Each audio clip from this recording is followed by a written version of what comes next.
Voici en 1983, le géant américain Motorola présente le premier téléphone mobile, un objet de luxe. En 1990, les Européens inventent la norme GSM, la 2G, base de la révolution du portable, vite copiée en Asie. En 2000, la 3G mène au smartphone, l'ordinateur de poche. En 2009, la 4G multiplie par 50 la rapidité de transmission. Le nombre de portables explose. Aujourd'hui, on compte plus d'un abonnement mobile par habitant de la planète, de quoi faire la fortune des géants de la Silicon Valley comme Apple, leader des smartphones aux États-Unis et troisième en Europe, du coréen Samsung, premier en Europe et deuxième aux États-Unis, ou du chinois Huawei, leader sur son propre marché et deuxième en Europe, et acteur clé de cette histoire, nous y reviendrons. Ces standards technologiques étaient jusqu'ici créés, imposés par l'Occident et surtout par les États-Unis, leur permettant de contrôler au passage la plupart des communications mondiales via leur agence de renseignement électronique, la NSA, et leurs alliés des Five Eyes, Canada, Royaume-Uni, Australie, Nouvelle-Zélande. Alors venons-en à la 5G. Elle promet d'être 10 fois plus puissante que la 4G. Mais l'enjeu n'est plus seulement celui de la communication rapide, c'est surtout de permettre l'interconnectivité des objets et des services, accélérant, on l'a dit, la voie vers la télémédecine, les compteurs énergétiques autonomes, les robots industriels en réseau, les villes intelligentes ou encore les véhicules sans conducteur. Eh bien, pour la première fois, ce standard est en train d'être écrit et dominé non pas par l'Occident, mais par un groupe chinois, Huawei, entreprise privée en symbiose avec le régime. Dans son plan Made in China 2025, le pouvoir chinois dit en effet vouloir dépasser l'Occident d'ici à 2049 au plus tard, dans les secteurs stratégiques des batteries électriques, de l'intelligence artificielle et de la fameuse 5G. De quoi asseoir son leadership mondial. Pour réaliser ce rêve chinois, l'acteur clé est donc Huawei. Le groupe est né à Shenzhen, où nous étions pour démarrer cette émission, la Silicon Valley chinoise près de Hong Kong. Voici son quartier général, d'où le groupe gère ses 194 000 employés dans 170 pays.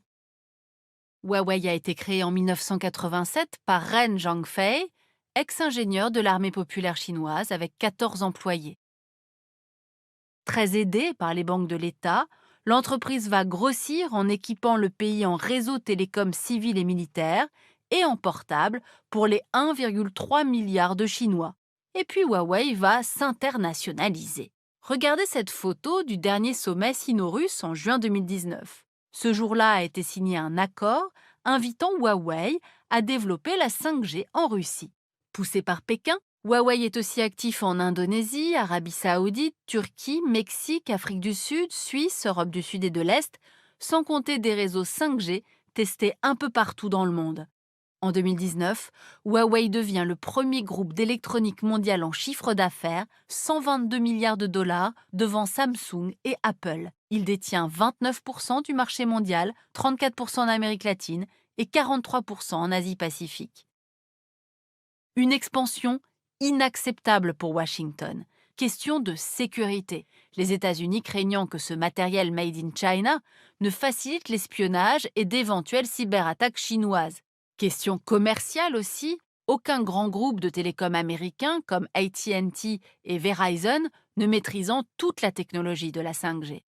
Dès janvier 2018, Trump interdit donc toute vente de technologie américaine à Huawei, laquelle est pourtant très dépendante du système d'exploitation Android de Google, de Facebook ou des puces conçues par Intel, Broadcom et Qualcomm. Par ailleurs, en décembre 2018, Washington exige du Canada qu'il arrête Meg Wanzhou, directrice financière du groupe Huawei et fille de son fondateur lors d'une escale à Vancouver, l'accusant d'affaires illégales avec l'Iran. En représailles, Pékin a procédé à l'arrestation puis emprisonné 2 Canadiens travaillant en Chine. En mai 2019, Trump bannit de fait Huawei et ses fournisseurs des futurs réseaux 5G américains. Dans la guerre froide sino-américaine, le protectionnisme technologique a rejoint l'affrontement commercial et les tensions militaires en mer de Chine. On l'aura compris, le conflit entre la Chine et les États-Unis fait rage, chacun accusant l'autre d'espionnage, Washington soulignant la différence entre État démocratique et État autoritaire pour traiter les données personnelles. Bref, la lutte pour la souveraineté technologique s'annonce sans merci, contraignant, on va le voir, chaque pays du monde à choisir son camp. Dès les annonces de Trump demandant le boycott de Huawei, certains alliés historiques des États-Unis, Australie, Nouvelle-Zélande, Japon, Taïwan, ont interdit le groupe chinois. D'autres, Inde, Canada, Brésil, Vietnam, Singapour et Israël, sont sur le point de suivre pour ne pas compromettre leurs liens avec les États-Unis.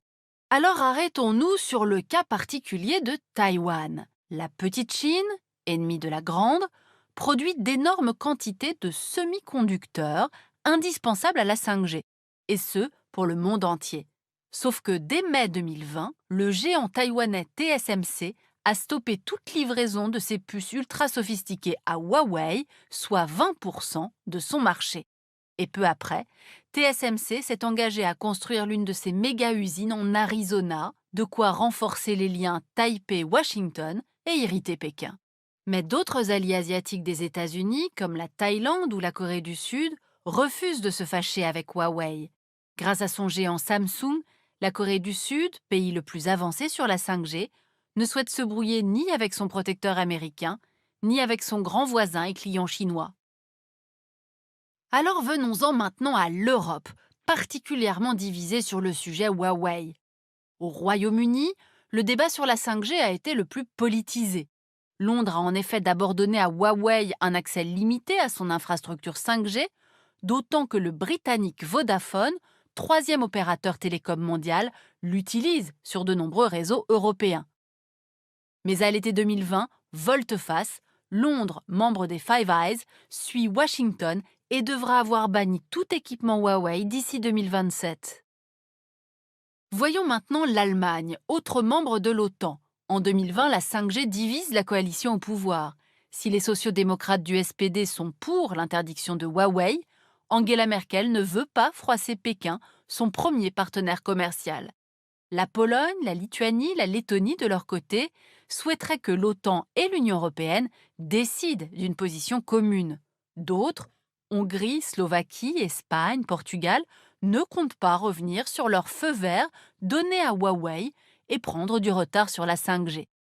Quant à la France, elle a autorisé de manière limitée les opérateurs utilisant déjà la technologie chinoise pour 3 à 8 ans maximum, mais l'exclut des cœurs de réseau et de la région parisienne. De plus, Paris invite les opérateurs télécoms à ne pas choisir la 5G Huawei.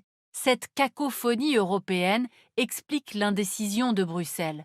Pas de veto global, mais prière aux États membres de réduire leur dépendance face à un seul fournisseur chinois. En parallèle, l'Union européenne hésite encore à se lancer à fond derrière les deux champions européens de la 5G, le suédois Ericsson et le finlandais Nokia.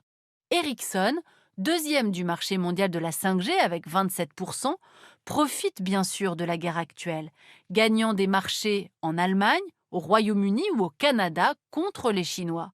Nokia se positionne en troisième place avec près de 19% du marché.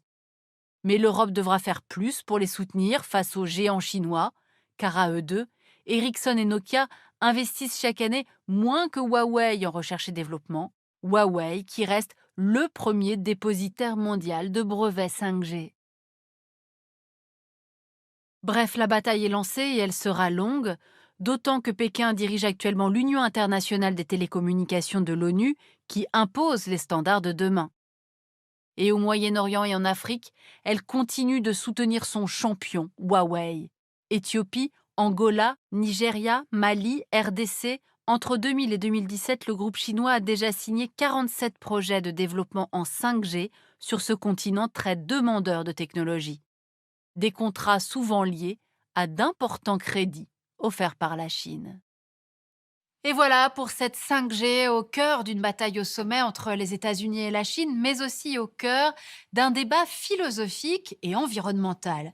Philosophique d'abord, faut-il vraiment chercher à tout prix à accélérer sans fin et à nous hyper connecter toujours plus, demandent certains, quand d'autres répondent qu'aucun pays ne pourra rester à l'écart, sauf à y laisser de sa puissance. La 5G qui fait aussi débat sur ses conséquences environnementales avec les questions suivantes. Les antennes relais vont se multiplier, avec quelles conséquences sur notre santé? La 5G sera-t-elle plus énergivore que la 4G? Quel sera le coût environnemental du renouvellement du parc de nos smartphones? Vous l'aurez compris, entre principe de précaution et course technologique, le débat ne fait que commencer.